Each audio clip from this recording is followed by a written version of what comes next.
Hello grade 2s, today we're going to be doing a language comprehension together called the camping trip. First things first, I'd like you to take out your language book and in the first cat's tummy, I would like you to please write today's date. Then the cat underneath that in its tummy too, I would like you to write the heading of today's comprehension, which is called the camping trip. Firstly, Miss Foley is going to read the story with you, and then I'm going to go through some questions with you. You can either read along with me with the comprehension, you can point with your finger, or you can simply just listen as I read. I will also be sending your moms and dads the questions along with the video so that you can do the questions and answer them in your own time. So let's read our comprehension story for today. The camping trip. Well, this is going to be an adventure, Mum said Mum cheerfully as she started the car.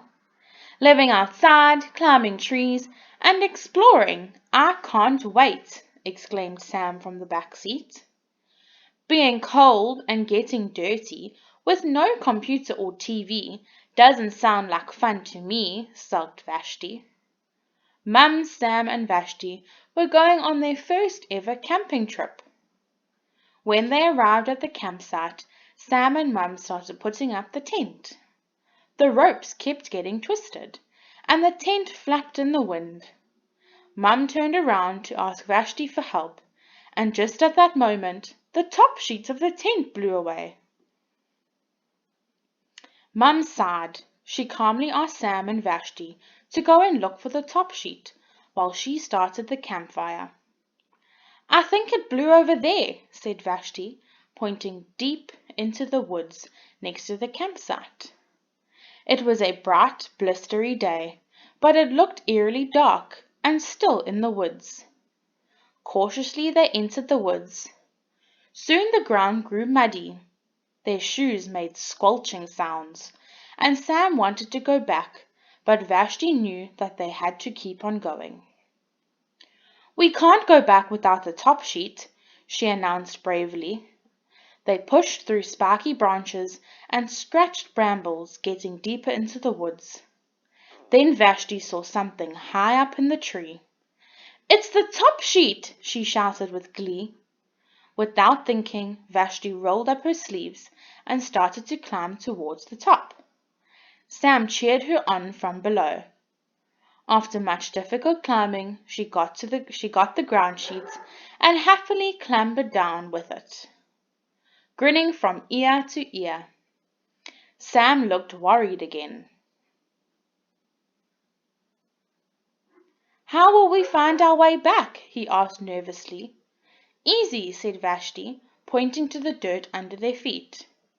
Vashti and Sam followed their muddy footprints all the way back to the campsite. Mum beamed with pride when she saw them covered in mud and leaves, carrying the top sheet. She was shocked when she heard Vashti say, I walked through mud and climbed a tree, and it was so much fun. Please can we lose something else tomorrow? However, Sam didn't look so sure. Mum gave Sam a cuddle and showed them both the crackling, roaring fire she had made.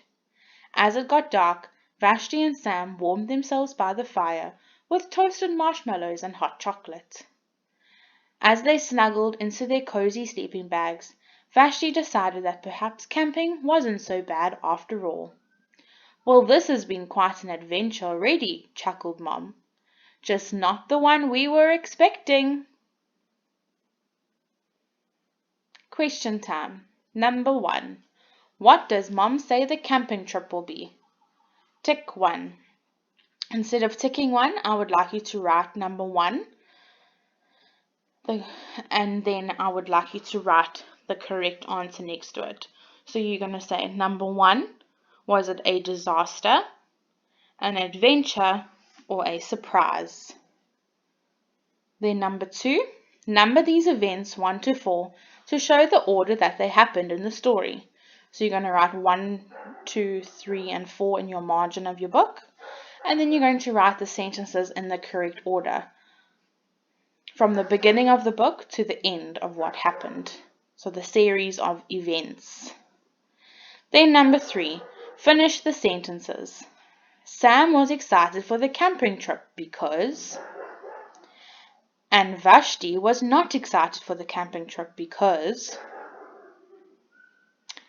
and finally number 4. Find and copy a word which describes how Vashti climbed down from the tree. I hope you enjoyed today's story. Don't forget to answer your questions beautifully in full sentences, and do send your teachers a picture when you are finished. Have a lovely rest of your day.